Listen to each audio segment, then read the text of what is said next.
Düşey ara fonksiyonunu detaylıca işleyeceğiz. Artılarını, eksilerini, bilinmeyen yönlerini, bilinen yönlerini.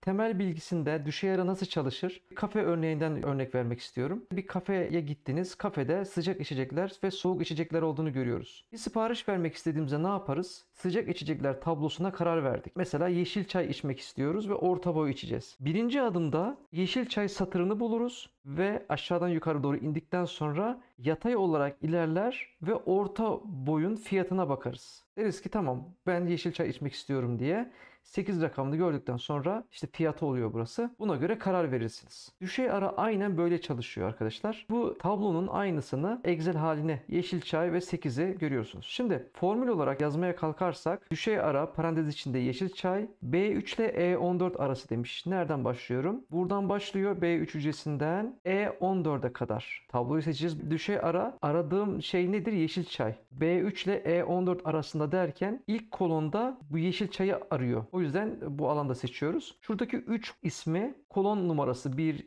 2, 3. kolon birazdan zaten tekrar göstereceğim. Ve 0 konusunda birazdan detaylıca işleyeceğiz. Aşağı doğru iniyorum. Eğer bunu fonksiyon olarak yazıyor olsaydık düşey arayı, aranan değer yeşil çay B3 ile E14 arası tablo dizisiymiş. Sütun indiz sayısı 3. 3 neydi? Orta boydaki burasını denk geliyordu. Birinci, ikinci, üçüncü alan. Sonu da her zaman 0 oluyor. Bunu tekrar değineceğiz. Aşağı iniyorum. Aranan değer nedir? Tablo dizisi nedir? Buraları işliyorum. İndisi tekrar kafe içeceği örneğinden ikisini karşılaştırdığımda Excel'le birinci indiz, ikinci, üçüncü aynen burası da burada karşılaştırdım. Bir taraftan da iki kesişen alanın ortasında hedef aslında burayı bulmak. Yani tabloları eşleştiriyoruz, bir şey yapıyoruz ama maksadı tam olarak bu değil düşey aranın. Tabii ki o işimize yarıyor. Genel itibariyle çalışma mantığı bu. Aralık bak ise arkadaşlar ezbere söylüyorum. Aralık bak her zaman sonuna 0 yazmalıyız. Bunu kullanan kişiler bazen unutuyorlar nasıl oldu, nasıl yaptık bunu diye. Burayı her zaman 0 olduğunuzda unutmasanız yeter. Çünkü 0 demek yanlışa karşılık geliyor. 1 yazmak doğruya karşılık geliyor. Hani yanlış yazarsak aslında doğrusunu yazmış oluyoruz ama formül yanlış yazıyormuşuz gibi bir algıda uyandırabiliyor. O yüzden burayı da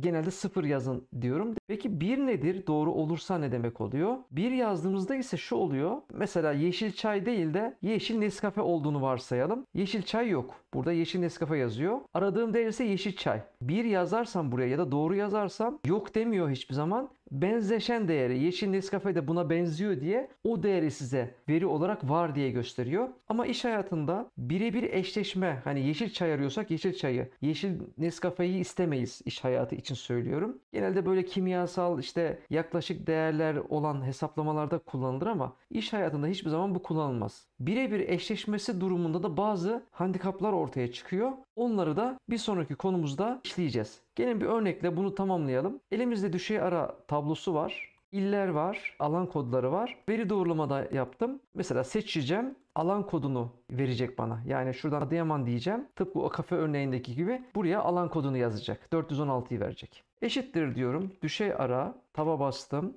FX'e bastım, hücremi açtım. Neyi arıyorum? Aradığım değer nedir? Şuradaki Kahramanmaraş ilini arıyorum. Nerede arıyorum? Başlığı ister seçin ister seçmeyin. Hani çok bir zorunluluk yok. İkisi de olur. Yani fazladan bir şey seçmiş oluyorsunuz. Şimdi diyor ki tabloyu buldum. Evet. Hani o kafe örneğindeki gibi Kahramanmaraş'ı buldum. Kaçıncı indisi getireyim diyor. Burası 1. Yani Kahramanmaraş bulunca Kahramanmaraş getirmiş gibi olacak, bir anlamı yok. Yani 2'yi seçiyor olacağım. İkinci indisi getir. Ve sonuna her zaman 0 koyacağız. Tamam'a bastım. 344 gördüğünüz gibi. Şuradan Adana dediğimde bakın 322 geliyor. Afyon dediğimde 272 geliyor. Şimdi bir de tersini yapmak istiyorum. Bu sefer burada alan kodları var. Alan kodunu seçip ilin adı gelsin istiyorum. Eşittir deyip düşey ara dediğimde yine aynı tabloyu seçeceğim. Burada bir yanlışlık var. Onu göstermeye çalışacağım size. O yüzden yapıyorum. Değilse şu anda yanlış yapıyorum. Tablomu seçtim. FX'te gelelim. Oradan devam edelim. Bu arada yanlış yapmışım. Evet. Aranan değer bu. Nerede arıyorum? Bu tabloda arayacağım. Ben dedim ki alan kodu 478'i buldum. Kaçıncı indisi getirsin? Burada birinci indis oluyor değil mi? 1 diyeceğiz. Buraya da 0 yazıyorum. Tamam'a bastım. Ve yok dediğini görüyorum. Muhtemelen hiçbirinde olmayacak. Şimdi bir kuralımız var. Kural şu. Bir sonraki konuda zaten kuralları işleyeceğiz ama burada da tam yeri gelmişken söyleyeceğim. Aradığımız değer her zaman ilk kolonda olmalı. Ben geri alayım formül ESC ile. Benim aradığım değer 472.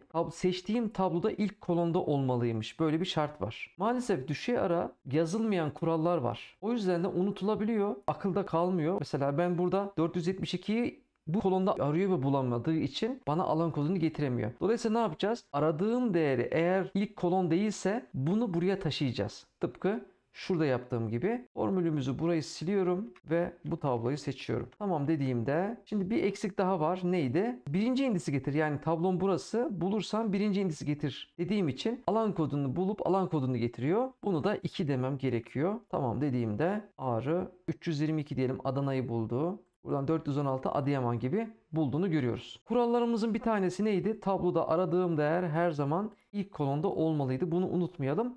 Sonraki bölümde görüşmek üzere.